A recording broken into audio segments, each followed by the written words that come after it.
ಈಗ ವಾಪಸ್ ಬರೋಣ. ಆ ದರೋಡೆಕೋರಕ್ಕಿಂತ ಇಲ್ಲಿ ನಮ್ಮ ರಾಜ್ಯದಲ್ಲಿರುವಂತಹ ರಾಜಕೀಯ ನಾಯಕರುಗಳ ವಿಚಾರಕ್ಕೆ ಬರೋಣ. ಏನ್ ಮಾಡ್ತಾ ಇದ್ದಾರೆ ಅಂತ ಹೇಳಿ. ಕಾಂಗ್ರೆಸ್ ಪಟ್ಟದ ಕದನ ಈಗ ನಿಲ್ಲಿಸೋಕೆ ಖುದ್ದು ಎಐಸಿಸಿ ಅಧ್ಯಕ್ಷರೇ ಅವರೇ ಆ ಕಡೆ ಕೇಳಬೇಕಾಯ್ತಾ?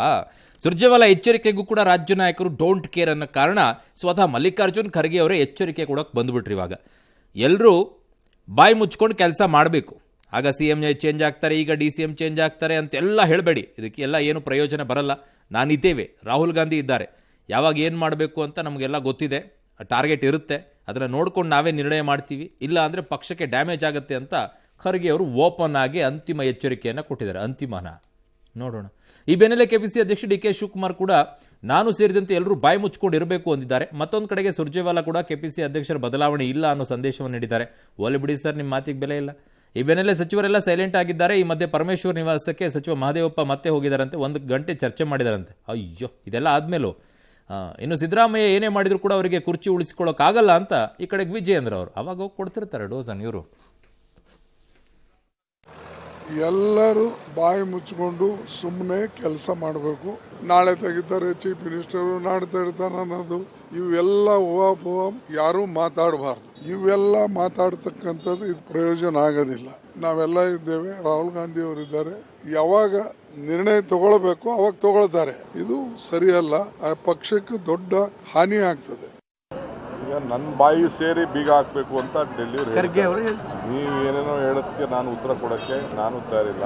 ಮಲ್ಲಿಕಾರ್ಜುನ್ ಖರ್ಗೆ ಸಾಹೇಬರು ನಮ್ಮ ರಾಷ್ಟ್ರೀಯ ಅಧ್ಯಕ್ಷರು, ಅವರ ಮಾರ್ಗದರ್ಶನದಲ್ಲಿ, ನಮ್ಮ ಪಕ್ಷದ ವರಿಷ್ಠ ಮಾರ್ಗದರ್ಶನದಲ್ಲಿ ನಾವೆಲ್ಲ ಕಾರ್ಯಕರ್ತರಾಗಿ ನಾವೆಲ್ಲ ದುಡಿದೀವಿ. मुझे नहीं पता कौन ये मनगढ़ंत और बेकार की बातें बना रहा है. मेरा आपसे आग्रह है, क्योंकि और मैं आपका आदर बहुत करता हूँ, इस वजह से जिस प्रकार से संयम और जिम्मेवारी से आप काम करते हैं उसके लिए आपको साधुवाद है. ना किसी मिनिस्टर को, ना किसी और व्यक्ति को, और कोई कारण भी नहीं है. तो इस प्रकार की भाजपा द्वारा प्रायोजित बेबुनियाद बातों पर विश्वास मत करिए. मैंने अभी आपको बताया कि KPCC के अध्यक्ष आ रहे हैं, तो बदलाव होता तो आ क्यों रहे होते. ನಮ್ಮ ಅಭಿಪ್ರಾಯಗಳನ್ನು ಕೂಡ ನಾವು ಯಾರು ಅವ್ರಿಗೆ ಹೇಳ್ತೀವಿ, ಖಾಸಗಿಯಾಗಿ ಅಥವಾ ಮಾಧ್ಯಮದ ಮುಂದೆ ಹೇಳಬಾರ್ದು ಅಂತ ಅವ್ರು ಹೇಳಿದ್ದಾರೆ. ಅದನ್ನ ಯಾರು ಕೂಡ ಮಾಡ್ತಿಲ್ಲ, ನಾವು ಯಾವುದನ್ನು ಮಾಡೋದಿಲ್ಲ.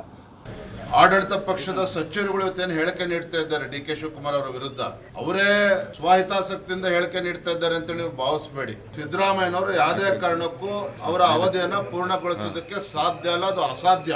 ಯಾವ ಕ್ಷಣದಲ್ಲಿ ಬೇಕಾದ್ರೂ ಕೂಡ ಮುಖ್ಯಮಂತ್ರಿ ಸಿದ್ದರಾಮಯ್ಯನವರು ರಾಜೀನಾಮೆ ಕೊಡಲೇಬೇಕಾಗ್ತದೆ. ಅಯ್ಯೋ, ವಾರನೇನೋ ಮಾಡಿದ್ದೀರಾ, ನೀವು ಹೇಳಿದ್ದನ್ನು ಅವ್ರು ಕೇಳದೇ ಇದ್ರೆ ಮುಂದೇನು ಅದನ್ನ ಹೇಳಿ. ಬಾಯಿ ಮುಚ್ಕೊಂಡು ಸುಮ್ಮನೆ ಇರಿ ಅಂತ ಹೇಳಿದ್ರು. ಬಾಯಿ ಮುಚ್ಕೊಂಡು ಸುಮ್ಮನೆ ಇರಲಿಲ್ಲ ಅಂದ್ರೆ ಏನು ಹೇಳಿ? ಈಗ ಸುರ್ಜೇವಾಲಾ ಅವ್ರು ಜಾಸ್ತಿ ಮಾತಾಡಬೇಡಿ ಅಂದಿದ್ರು, ನಾವು ಕಡಿಮೆ ಮಾತಾಡ್ತೀವಿ ಅಂತ ಹೇಳಿದ್ರು ಉಳಿದವರೆಲ್ಲ. ಈಗ ನೀವು ಬಾಯಿ ಮುಚ್ಕೊಂಡಿರಿ ಅಂದಿದ್ದಾರೆ, ನಾವು ಬಾಯಿ ಮುಚ್ಕೊಂಡಿರಲ್ಲ ಮಾತಾಡ್ತೀವಿ ಅಂದ್ರೆ ಏನ್ ಮಾಡ್ತೀರಾ? ಎಷ್ಟು ದಿನ ಅನ್ನೋದು ನೋಡೋಣ, ಕಾಯ್ತೀವಿ. ಮೊದಲು ಕೆಲಸ ಮಾಡಕ್ಕೆ ಹೇಳಿದಿರಾ, ಅವೆಲ್ಲ ಕೆಲಸ ಮಾಡಕ್ಕೆ ಹೇಳಿ. ರಾಜ್ಯದಲ್ಲಿ ತುಂಬಾ ಕೆಲಸ ಒಟ್ಟಿದಾವೆ, ಮಾಡಕ್ಕೆ ಹೇಳಿ ಅದನ್ನ. ಇನ್ನು ಕಾಂಗ್ರೆಸ್ ಮನೆಯಲ್ಲಿ ಪವರ್ ಶೇರಿಂಗ್ ಬಡಿದಾಟ ನಡೆದಿರೋ ಬೆನ್ನಲ್ಲೇ ನಿನ್ನೆ ನಡೆದ ಸಚಿವ ಸಂಪುಟ ಸಭೆಯಲ್ಲಿ ಸಿಎಂ DCM ನಡುವಿನ ಅಸಮಾಧಾನ ಅನಾವರಣವಾಗಿದೆ. ಗ್ರೇಟರ್ ಬೆಂಗಳೂರು ವ್ಯಾಪ್ತಿಗೆ ಬೈರಮಂಗಲದ 10 ಗ್ರಾಮ ಸೇರಿಸುವ ವಿಚಾರವಾಗಿ ಇಬ್ಬರ ನಡುವೆ ಜಟಾಪಟಿಯಂತೆ. ವಿಷಯದ ಬಗ್ಗೆ ಸೂಕ್ತ ಮಾಹಿತಿ ನೀಡದೆ ಕ್ಯಾಬಿನೆಟ್ ಹೆಚ್ಚುವರಿ ಅಜೆಂಡಾದಲ್ಲಿ ಸೇರಿಸಿದ್ದಕ್ಕೆ ಸಿಎಂ ಆಕ್ಷೇಪ ವ್ಯಕ್ತಪಡಿಸಿದ್ದಾರೆ. DCM ಸಮಜಾಯಿಷಿ ನೀಡೋದಕ್ಕೆ ಮುಂದಾದರೂ ಸಿಎಂ ಒಪ್ಪಿಲ್ಲ. ಹೀಗಾಗಿ ಈ ವಿಚಾರವನ್ನು ನಿನ್ನೆಯ ಸಂಪುಟದಲ್ಲಿ ಪರಿಗಣಿಸಿಲ್ಲ ಎನ್ನಲಾಗ್ತಾ ಇದೆ. ಇನ್ನು ರಾಮನಗರ ನಗರಾಭಿವೃದ್ಧಿ ಪ್ರಾಧಿಕಾರದ ವಸತಿ ನಿವೇಶನಗಳ ದರ ಹೆಚ್ಚಳ ವಿಚಾರ ಕೂಡ DCMಗೆ ಹಿನ್ನಡೆಯಂತೆ. ಈ ಮಧ್ಯೆ ಹೆಚ್ಚುವರಿ ಅನುದಾನದ ಬೇಡಿಕೆ ಇಡ್ತಾ ಇದ್ದ ಶಾಸಕರನ್ನ ಸಮಾಧಾನಪಡಿಸಲು ಮುಂದಾದ ಸಿಎಂ ಗ್ರಾಮೀಣ ಭಾಗದ ವಿಧಾನಸಭಾ ಕ್ಷೇತ್ರಗಳಿಗೆ ತಲಾ 10 ಕೋಟಿ ಹಣ ಬಿಡುಗಡೆ ಮಾಡಿದ್ದಾರೆ. ಆಯ್ತು, ಶಾಸಕರಿಗೆ ಬಂದಿದೆಯಲ್ವಾ, ಕೆಲಸ ಮಾಡಿ, ಇನ್ಮೇಲೆ ಅದು ಇದು ಹೇಳ್ಕೊಂಡು ಓಡಾಡಕ್ಕೆ ಹೋಗ್ಬೇಡಿ. ಇನ್ನು ಮೂಡಾ ಅಕ್ರಮ ಪ್ರಕರಣದಲ್ಲಿ ಮಹತ್ವದ ಬೆಳವಣಿಗೆ ನಡೆದಿದೆ. ಸಿಎಂ ಮತ್ತು ಇತರರ ವಿರುದ್ಧ ಮೈಸೂರಿನ ಗಂಗರಾಜು ಹಾಗೂ ಸ್ನೇಹಮಯಿ ಕೃಷ್ಣ ನೀಡಿದ ದೂರಿನ ತನಿಖೆ ನಡೆಸಿದಂತ ಇಡಿ ಇದೀಗ 300 ಕೋಟಿ ಮೌಲ್ಯದ 142 ಸ್ಥಿರಾಸ್ತಿಯನ್ನು ಜಪ್ತಿ ಮಾಡಿದೆ. ಇದರಲ್ಲಿ ಪ್ರಭಾವಿ ವ್ಯಕ್ತಿಗಳು, ರಿಯಲ್ ಎಸ್ಟೇಟ್ ಉದ್ಯಮಿಗಳ ಬೇನಾಮಿ ವ್ಯಕ್ತಿಗಳು ಮತ್ತು ನಕಲಿ ವ್ಯಕ್ತಿಯ ಹೆಸರಿನಲ್ಲಿ ಪಡೆದ ನಿವೇಶನಗಳು ಕೂಡ ಸೇರ್ಕೊಂಡಿವೆ. ಮುಖ್ಯಮಂತ್ರಿಯ ಪತ್ನಿ ಪಾರ್ವತಿಯವರಿಗೆ ಅಕ್ರಮ ನಿವೇಶನ ಹಂಚಿಕೆಯಲ್ಲಿ ಮೂಡಾ ಮಾಜಿ ಆಯುಕ್ತ ನಟೇಶ್ ಪಾತ್ರವಿದೆ ಅಂತ ಉಲ್ಲೇಖವನ್ನ ಮಾಡಿದ್ದಾರೆ ಅವರು ಬಿಡುಗಡೆ ಮಾಡಿರುವಂತಹ ಪ್ರೆಸ್ ರಿಲೀಸ್ ಅಲ್ಲಿ. ಸಿಎಂ ಪತ್ನಿಗೆ ಹಂಚಿಕೆಯಾದ ಸೈಟ್ಗಳ ಹೊರತಾಗಿಯೂ ಕೂಡ ಹೆಚ್ಚಿನ ನಿವೇಶನಗಳನ್ನು ಅಕ್ರಮ ನಡೆದಿರೋದು ತನಿಖೆಯಲ್ಲಿ ಬಯಲಾಗಿದೆ ಅಂತ ಇಡಿ ಹೇಳಿರೋದು. ಮೂಡಾ ಸೈಟ್ಗಳನ್ನು ಅಕ್ರಮವಾಗಿ ರಿಯಲ್ ಎಸ್ಟೇಟ್ ಉದ್ಯಮಿಗಳಿಗೆ ಪರಿಹಾರ ರೂಪದಲ್ಲಿ ಹಂಚಿಕೆ ಮಾಡಲಾಗಿದೆ. ಹೀಗೆ ಹಂಚಿಕೆಯಾದ ನಿವೇಶನಗಳನ್ನು ಅಕ್ರಮವಾಗಿ ಮಾರಾಟ ಕೂಡ ಮಾಡಿಕೊಂಡಿದ್ದಾರೆ. ಈ ಮೂಲಕ ಕೋಟ್ಯಾಂತರ ರೂಪಾಯಿ ಲಾಭ ಗಳಿಸಿದ್ದಾರೆ. ಲಾಭದಿಂದ ಬಂದ ಹಣವನ್ನು ಅಕ್ರಮವಾಗಿ ವರ್ಗಾವಣೆ ಮಾಡಲಾಗಿದೆ. ಈ ಪ್ರಕ್ರಿಯೆ ಕಾನೂನುಬದ್ಧ ಅಂತ ದಾಖಲೆಗಳಲ್ಲಿ ಬಿಂಬಿಸಲಾಗಿದೆ ಅಂತ ಇಡಿ ಪ್ರಕಟಣೆಯಲ್ಲಿ ತಿಳಿಸಿಕೊಂಡಿದ್ದಾರೆ. ಮಾಜಿ ಮುಡಾ ಅಧ್ಯಕ್ಷ ಹಾಗೂ ಮುಡಾ ಆಯುಕ್ತರಿಗೆ ಸೇರಿದ ಸ್ಥಿರಾಸ್ತಿ, ಮುಡಾ ನಿವೇಶನಗಳು, ನಗದು ಇತ್ಯಾದಿಗಳ ಬಗ್ಗೆ ದಾಖಲೆ ಲಭ್ಯವಾಗಿದೆ. ಮುಡಾದ ಹಿಂದಿನ ಆಯುಕ್ತ ಜಿಟಿ ದಿನೇಶ್ ಕುಮಾರ್ ಸಂಬಂಧಿಕರ ಹೆಸರಿನ ಆಸ್ತಿ, ಐಷಾರಾಮಿ ವಾಹನಗಳು ಇತ್ಯಾದಿಗಳನ್ನು ಖರೀದಿಸಲು ಸಹಕಾರಿ ಸಂಘಗಳ ಬಳಕೆ ಮಾಡಲಾಗಿದೆ ಅನ್ನೋದನ್ನು ಕೂಡ ಉಲ್ಲೇಖ ಮಾಡಿದ್ದಾರೆ.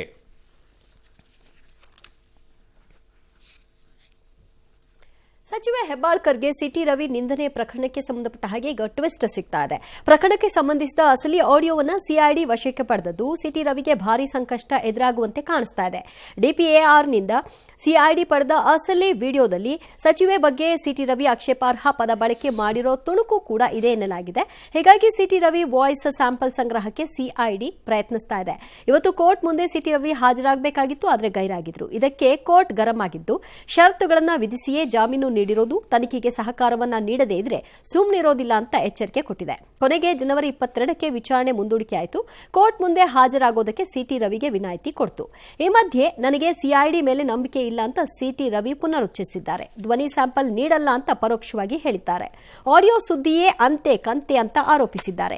ಈ ಮಧ್ಯೆ ಪ್ರಕರಣ ಸಂಬಂಧ ಎಂಎಲ್ಸಿ ಯತೀಂದ್ರ ಮತ್ತು ಶ್ರೀನಿವಾಸ್ಗೆ ಸಿಐಡಿ ನೋಟಿಸ್ ಕೊಟ್ಟಿತ್ತು, ಆದರೆ ಇವತ್ತು ಅವರು ಗೈರಾದರು. ವಾಯ್ಸ್ನ ನನ್ನ ಹತ್ರಲೇ ತಗೋಬೇಕಾಗಿಲ್ಲ, ಎಲ್ಲಿ ಪಬ್ಲಿಕ್ ಡೊಮೈನಲ್ಲಿದೆ. I am the public person. ಯಾವ ಪಬ್ಲಿಕ್ ಡೊಮೈನಲ್ಲೂ ನನ್ನ ವಾಯ್ಸ್ ಸ್ಯಾಂಪಲ್ ಸಿಗುತ್ತೆ. ರಾಜಕೀಯ ಒತ್ತಡಕ್ಕೆ ಒಳಗಾಗಿರೋದು ಸ್ಪಷ್ಟ ಆಗುತ್ತೆ. ಒಂದು ಫಾಲ್ಸ್ ನೆರೇಟಿವ್ ಅನ್ನ ಸೆಟ್ ಮಾಡೋದಕ್ಕೋಸ್ಕರ. ಸೊ ಒಂದು ಇದರಲ್ಲಿ ಕ್ಲಿಯರ್ ಆಗಿದೆ ದಿವ್ಯಾ, ಇವತ್ತು ಸಿಟಿ ರವಿ ಅವರ ವಿಚಾರದಲ್ಲಿ ತನಿಖೆಯನ್ನ ಮಾಡಿಕೊಂಡು ಅವ್ರ ವಾಯ್ಸ್ ಸ್ಯಾಂಪಲ್ ತಗೊಂಡು ಆ ವಿಡಿಯೋದ ಮೂಲಕವಾಗಿ ಅದರಲ್ಲಿ ಆದ್ರೆ ಮ್ಯಾಚ್ ಮಾಡಿಕೊಂಡು ಅವರೇ ಹೇಳಿದ್ದಾರೆ ಅನ್ನುವಂಥದ್ದು ಪ್ರೂವ್ ಆದರೆ, ಆ ವಿಡಿಯೋದಲ್ಲಿ ಹೌದು ಅನ್ನೋದೇ ಆದರೆ ಕೋರ್ಟ್ ಏನಾದರೂ ಶಿಕ್ಷೆ ಕೊಡುವಂಥ ಪರಿಸ್ಥಿತಿಗೆ ಬಂದರೆ, ದಂಡವನ್ನು ವಿಧಿಸೋದು ಅಥವಾ ಏನೋ ಶಿಕ್ಷೆ ಕೊಡುವಂಥ ಪರಿಸ್ಥಿತಿಗೆ ಬಂದರೆ, ನಾಳೆ ಇನ್ಮೇಲೆ ಸದನದ ಒಳಗಡೆಗೆ ಯಾರೇ ಏನೇ ಮಾತನಾಡಿದ್ರು, ಯಾರ ಬಗ್ಗೆನಾದ್ರೂ ನಾಳೆ ಕೋರ್ಟಿಗೆ ಹೋಗೋಕ್ಕೆ ಓಪನ್ ಅಪ್ ಆಗಿದೆ. ಅದಂತೂ ಕ್ಲಿಯರ್ ಆಗಿದೆ. ಈ ಮೂಲಕವಾಗಿ ಕೇಸ್ ಏನಾಗುತ್ತೆ ಅನ್ನೋದ್ರ ಮೇಲೆ ಡಿಪೆಂಡ್ ಆಗುತ್ತೆ.